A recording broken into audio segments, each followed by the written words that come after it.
Ce programme vous est présenté avec la nouvelle formule de Noréclair.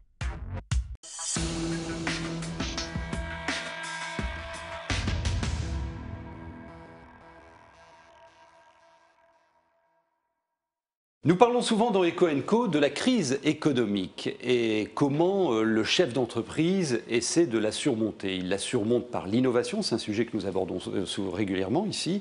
Il l'aborde également par de nouveaux marchés et puis il y a nécessité pour les chefs d'entreprise de temps en temps de poser les valises, de s'informer, d'échanger des bonnes pratiques. Nous leur donnons rendez-vous le 2 juillet prochain à Euratechnologies, à Lomme, pour la journée Biz & Co. Avec comme sous-titre, il est éloquent, le business sous un autre regard. Et avec nous Caroline Valland, qui est l'organisatrice, l'animatrice de cette journée. Qu'est-ce que vous proposez aux chefs d'entreprise ? En fait, on a envie de créer un rassemblement pour un grand public de décideurs très large, du créateur jusqu'au grand dirigeant. Et tout niveau, alors, TPE, PME. Voilà. En sachant qu'on considère qu'être décideur, c'est aussi bien une entreprise privée qu'une entreprise institutionnelle, association ou autre. Aussi. Exactement. Mais ce qu'on veut, c'est créer un événement qui permet de croiser différents regards et de réfléchir, de s'inspirer, voire de se confronter par la controverse sur quel est ce business sous un autre regard. En clair, quelles sont ces différentes formes de business qu'on peut voir apparaître. Alors, pouvez-vous nous donner des exemples d'autres regards sur le business ? Un exemple en ce moment qu'on commence à entendre parler, c'est l'économie collaborative, qui est très large en termes de déclinaison. L'économie collaborative, c'est très simple. Le principe fondamental du business model, c'est d'être centré sur l'homme et de raisonner sur un besoin naturel par exemple, j'ai besoin de faire une économie sur un produit, naît une plateforme collaborative où les consommateurs se réunissent pour acheter une machine à laver ensemble. Ah oui, c'est d'autres manières de voir les choses là. Ou encore, on entend beaucoup parler du crowdfunding. C'est quoi ? Un crowdfunding, en fin de compte, c'est une nouvelle façon de financer des projets. Ce qu'on ne sait pas forcément, c'est que mondialement, ça a pris une ampleur depuis un certain nombre d'années. C'est parti de l'Inde. On parle beaucoup du prix Nobel indien, qui a notamment été le créateur du microcrédit. En fait, l'idée derrière, c'est de dire chacun va être solidaire pour financer un projet. On parle là, dans ce que vous dites, de travail en réseau, de nouvelles manières de voir les choses. Exactement. Tout le monde peut y avoir accès à la journée ? Tout à fait, c'est ouvert au plus grand nombre. Donc on a fait tout en sorte que ce soit ouvert à tout le monde. Évidemment, après, c'est la limite de place, mais si les gens veulent s'asseoir par terre, c'est très bien. Alors le matin, il y a des intervenants. Vous nous donnez un ou deux exemples du casting ? Oui, le matin, il va y avoir un débat tournant autour de organisation d'écosystèmes, créateurs de valeur pour tous, point d'interrogation. Et en intervention, on a voulu d'abord introduire la journée. C'est ce qu'on aime bien faire, un autre regard de dirigeant. Donc on a Laurence Mullier de la société Eoxys Energy, qui vient de Londres. Qui va en fait nous donner sa vision du business par rapport à son vécu, son expérience. Donc là, ça va être plus une conversation. Et après, on va rentrer dans le débat tournant.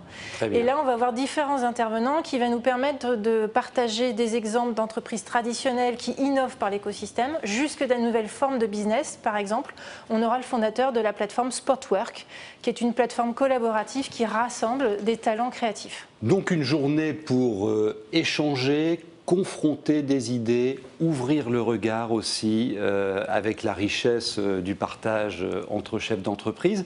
Cette adresse est à votre disposition si vous souhaitez vous inscrire. C'est le 2 juillet prochain et c'est à Euratechnologies à Lomme. Alors vous êtes aussi, même d'abord, chef d'entreprise, une jeune chef d'entreprise, femme de surcroît, j'allais dire, excusez-moi.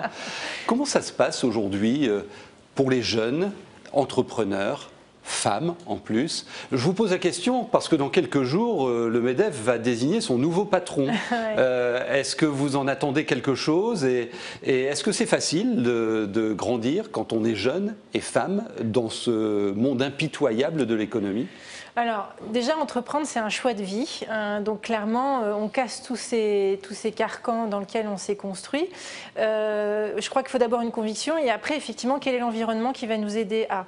Je crois que dans la région, on a un peu de chance parce qu'il y a pas mal de choses il y a pas mal de choses qui sont faites. D'ailleurs, les Échos ont passé un article ce week-end en précisant que les investissements les plus importants étaient dans la région Nord-Pas-de-Calais. Donc, on peut être fiers.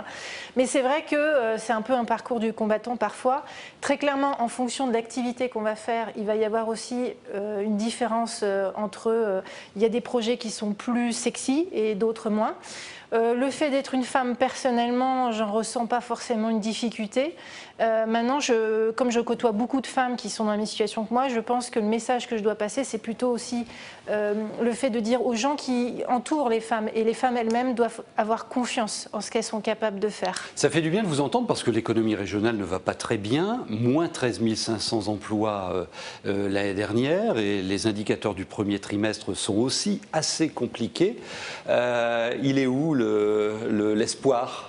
L'espoir, je pense que c'est chacun qui doit décider d'être acteur, de développer son idée, quelle qu'elle soit. Je pense qu'il faut arrêter de croire que le système va nous aider à développer notre propre confort. Je crois que les Français doivent globalement saisir que la période qu'on vit, elle est effectivement angoissante, mais en même temps, c'est plein d'opportunités à saisir, et c'est juste une question de regard. Changer son regard. Ben, vous pourrez le faire le 2 juillet prochain, donc cette journée, sur le business sous un autre regard. Je vous rappelle cette adresse où vous pouvez vous inscrire. Tout simplement, c'est gratuit ? Oui, c'est gratuit. Enfin, c'est gratuit. On demandera une petite participation pour soutenir, mais c'est tout à fait accessible. Très bien. Ben, on s'y retrouvera alors. Merci, et merci à vous beaucoup. Et bonne chance. Merci.